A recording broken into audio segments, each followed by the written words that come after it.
Hey guys, what's going on and welcome back to another video. And now this is the second time that I've had to record this video because first time the audio didn't record, so I was just talking and all it was doing is bringing a video, didn't hear anything I said. And for a video like this you need to hear what I said. It is my Premier League prediction. I've just wasted 20 minutes trying to record this and I am very annoyed by it. We've not got long before the Arsenal game kicks off, so I'm going to try and speed through it, but I'm going to give you guys my Premier League prediction video. And starting off in 20th, we've gone for Huddersfield. In 19th, we've gone for Burnley. And 18th, we've gone for Swansea. These teams haven't got the best squads, in my opinion. Huddersfield have signed Tom Ince, but with him already having Premier League experience, he's never been able to get promoted from the Championship, and therefore he's not really the best player to get when you're threatened for relegation. So I don't see him, and him being probably their marquee transfer so far, it's really not the best for them. And I think they could potentially be going down bottom of the league. As for Burnley, they've lost Andre Gray, they've lost George Boyd. They haven't signed anyone as that I can think of. They have put in a bid for Chris Wood from Leeds, but that was rejected straight away. And I just see them as a potential relegation candidate. And in at 18th, of course, Swansea City. If they lose Sigurdsson, that is absolutely guaranteeing relegation, in my opinion. He is single-handedly the player that kept them up last year, and if they sell him, then I just don't see them staying up this season. It's as simple as that. But hopefully they can hold on to him. Unless he comes to West Ham, then I'll take him. But of course, if he does go, I don't see Swansea staying up this year. It's just a shame, but that's the way it is. Then we go Brighton in at 17th, Watford in at 16th. We've gone for Stoke at 15th, Newcastle at 14th, Crystal Palace finishing 13th, Bournemouth in at 12th, West Brom in at 11th. That's the rest of the bottom half. Brighton, I think, are just going to stay up. Chris Hughton's a huge manager. I think since their move to the Amex Stadium or Amex Arena, they were definitely going to one day get into the Premier League, and I don't think this is the season for them to go down. I think Chris Hughton's really good. They've signed Matt Ryan, and they've picked up Izquierdo, I think, from Club Brugge in the Belgian League. They are two huge signings. Matt Ryan is an absolutely great goalkeeper with bags of potential, and hopefully he can put that on show in the Premier League and do really well for them. As for Watford, they've sold their captain, Troy Deeney, also their top goal scorer. I think their top goal scorer in Premier League history as well, and that is going to have a toll on it. They're not going to go down, but they're not going to have the season which they have had in the past. They have got Marco Silva, though, who of course has experience in the Premier League. He got relegated with Hull last season, but wasn't there for the whole of the season, so you can't really look too far into that. And he did pretty well. Hull started playing better when he got there, so of course you got that to go by. As for Newcastle finishing at 14th, no, have we missed someone out? Yeah, we missed Stoke at 15th. They've sold some huge players. They've sold Arnautovic. They've sold Jonathan Walters, who maybe not the best football player in the world, but he has been so vital for Stoke the entire time they've been in the Premier League. Pretty much, he just knows how to play the game, and he just knows how to score goals for Stoke. And they've sold him for something like £3 million, which is just probably what he's worth, but he's worth more than that to Stoke. And I was quite surprised they sold him. And Arnautovic, I think he was their top assister.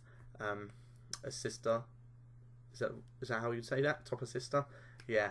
And he's going to be a huge loss for them. They could potentially be losing Imbula as well, who's a massive player. And I see Stoke having a pretty poor season this season. As for Newcastle, they've got Rafa Benitez as manager. A man with so much experience. He's won Champions Leagues. He's managed Real Madrid. He's managed Inter Milan.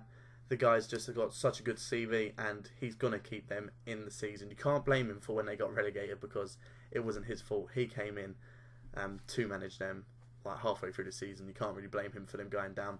He's going to keep them up, no doubt, this season. And they had a really good season last season. Matt Ritchie's going to be a massive player for them, and I just see Newcastle doing really well. Who did we have for 13th? Crystal Palace. They've made some good signings as well. Fosu Mensah, Ruben Loftus-Cheek. If they can hold on to Zaha and Benteke, then there's no doubt they're going to survive, and quite comfortably. Potentially, if they have a really good season, they could push up into the top half as well. But I definitely see them. Nothing to it. They're not getting relegated. They are staying up, and quite comfortably. In at 12th, Bournemouth. I think they're going to have such a good season this season, and with the likes of Jermaine Defoe, if he hits the ground running, he could bag himself at least 15 goals. And you know, you've seen him. He knows how to find the back of the net. He was doing so well at Sunderland, couldn't keep them up last season, but nonetheless, he's not going to struggle at Bournemouth. They're going to do really well with him leading their lineup. They've also picked up Asmir Begovic, a fantastic goalkeeper with bags of experience in the Premier League, and there's no doubt that he is 100% going to have a lot of clean sheets for them and do a good season with them. They've also picked up Nathan Ake, he's already been there. He's been at Bournemouth, he's been at Watford. You know, he's got a lot of experience out on loan in the Premier League. Now he's found himself a permanent club, and he's going to do so well for them, I think. I think he's going to have a really good season. And then in at 11th, we went for West Brom, and I don't see them having a problem. Tony Pulis has done really well with them, finished top half, I think, last season, and that was the first time Tony Pulis has ever finished in the top half. A manager that's never been relegated and never finished in the top half. You know, that's something, isn't it? They've picked up the likes of Jay Rodriguez. They haven't really sold any big name players either. They have lost Darren Fletcher, but I don't think he's going to be too much of a problem for them. They've still got pretty good defence with Craig Dawson and Gareth McCauley, and you know, they just seem to do well for for West Brom. And Tony Pulis, he knows how to make a defensive team, and I feel like Jay Rodriguez, some of the goals he's able to score, some of the plays he's able to make, he's a very good player for them, very good signing, and he's going to do really well for them. Now to move on into the top half, we're going in at 10th, and we have put down Southampton. This could potentially be a bit of an overestimate. If they sell Virgil van Dijk, then they could potentially be dropping down into the bottom half. But if they can hold on to him, that's going to be massive for them. They haven't made many fantastic signings either that I can think of, and I just don't think it's going to be one of them seasons where they can potentially push for Europa League this year. I think it's finally going to hit them. You know, they've been selling their best players for season upon season and still doing really well. I don't think they're going to do quite as well this season and are actually going to finish 10th. In at 9th, we've gone for Leicester City. Again, going to finish in the top half. Not going to win the league. No surprises there, but the signings of Kelechi Iheanacho is absolutely huge. He's going to bag them goals. He knows how to find the back of the net. If they can hold on to Riyad Mahrez, who's potentially going to be going to Roma, then that could be massive.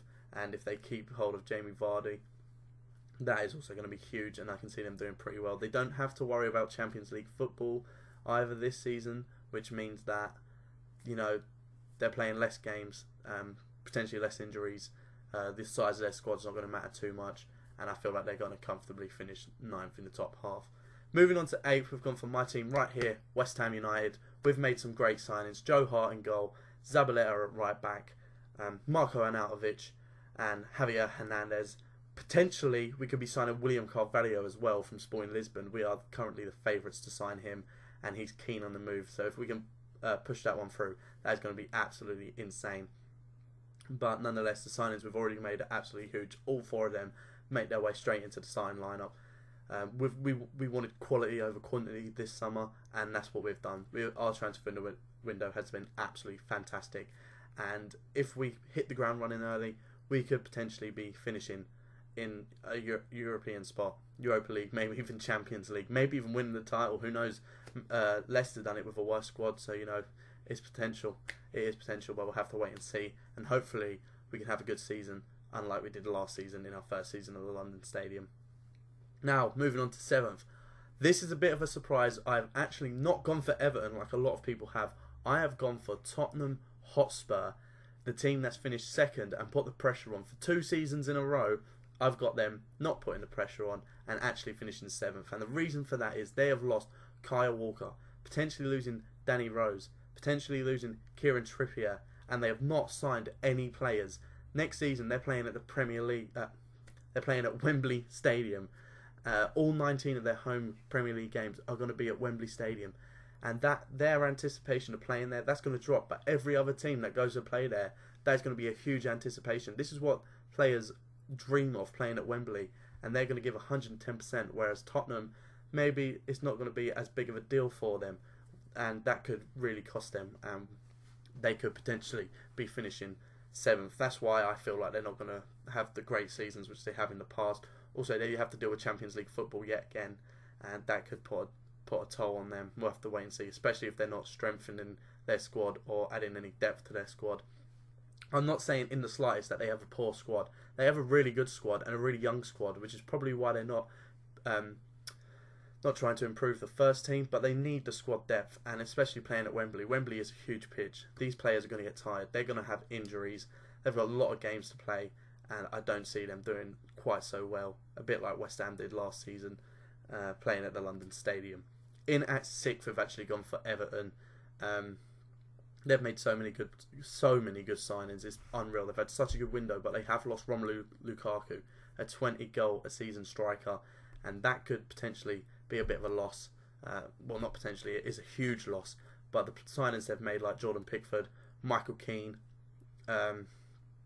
Sandro, Wayne Rooney, so many good signings, so many players which have Premier League experience, but replacing Lukaku is no easy deal, and hopefully for them that it's not going to be too much of a problem, and they can still have a really good season, and I've got them to finish 6th. Now, moving into 5th, we have gone for the same team that finished 5th last season, Arsenal, and I just don't think their squad is quite as good as the other teams in 4th position. It is as simple as that. They have picked up Lacazette and Sayed Kolasinac. Forget it. You know who I'm talking about. Of course, they're two big signings for them. Kolasinac, I think I said that right, is meant to be playing left back for them, but he sees himself as more as a left mid, which could potentially be a problem with their defence. But you know, we'll have to see how that one turns out. But still, I have them finishing yet again in Europa League, and that's the way it's going to be. In 4th, we have actually gone for the champions, Chelsea. I don't think they're going to retain their title. I think they're actually going to drop down to 4th. They haven't made many signings. They've got a really small squad, not a lot of depth, and this season they've got Champions League football again, and that's something they didn't have last season, which is why they did so well compared to the other teams in and around it, because they didn't have to worry. They didn't have at least an extra 6 games to play, potentially more if they go into the knockout stages, you know. So that's why I've got Chelsea to finish 4th. I feel like they are going to struggle unless they make some more signings, and it would be a shame, but if they're not going to make any signings, then it's what's going to happen. They've spent a lot on Morata, but they missed out on Lukaku. They have signed Rudiger, so they have made some good signings, but I just don't think their squad's big enough to deal with Champions League football and go for the title as well. Unless they pick up some more signings. They've loaned out loads of players as well and sold quite a few players, so we'll have to see how it goes. Moving on into 3rd, I've actually gone for Liverpool. I think they've made some great signings so far. Mohamed Salah is absolutely huge, but they could potentially be losing Philippe Coutinho. He's handed in a transfer request trying to push a move to Barcelona, and you know that could, of course, that will be a massive loss. He's been their best player for so many seasons now. If they lose him, then you know they're going to have to replace him. Hopefully they don't replace him with Manuel Lanzini. I want him to stay at West Ham, of course, but he could be a potential replacement for Coutinho. But nonetheless, they still have the likes of Mane, Firmino, Salah, of course. Adam Lallana could come in and replace Coutinho in that playmaker role. Potentially, we'll have to wait and see. But I see them finishing 3rd and, yeah, again, qualifying for Champions League. Now, the 2 teams that are left are both the Manchester clubs. Which one have I got to win the league and which one have I got to finish 2nd? In at 2nd, I've gone for Manchester United, not to win the league, just to miss out to their city rivals. They've made great signings. Romelu Lukaku, Nemanja Matic, 2 fantastic players. Lukaku, guaranteed goals. Matic, a solid defensive midfielder, which allows Pogba to push forward and become more creative and more attacking, which is something which they struggled with last season. So you should be seeing the top potential of Paul Pogba now. He's got no excuses, and Lukaku's guaranteed goals, but I just don't think they're going to quite cut it and win the league. The league is going to go to Man City, in my opinion, and it has to. Pep Guardiola has to win the Premier League this season. He doesn't have a choice. It could be his job on the line. The amount of money invested into this team, it is his team. He has he has no excuses. He has to win the league. They've spent so much money on defenders, which is all they had to improve. Really, was their defence. Ederson in goal, Benjamin Mendy, Kyle Walker, Danilo, John Stones. All these players, of course, John Stones signed last season, but still, all these players to improve their defence. Their attack is already solid as it is with Aguero, Jesus, De Bruyne, Sterling. So many good attackers, and I just feel like their squad's too good. They're going to win the league this season, and Guardiola has to win the league this season. Anyway, guys, that is my predicted league table for the 2017-18 season. Let me know how you guys think the season's going to pan out in the comments below. Maybe list the full 20 teams. I'll have a look at it. Let me know what you think about some of my decisions. Huddersfield to finish bottom, Spurs to finish 7th. Let me know what you guys think. Anyway, leave a like if you enjoyed, subscribe if you're new, and other than that, I'll see you guys in the next video.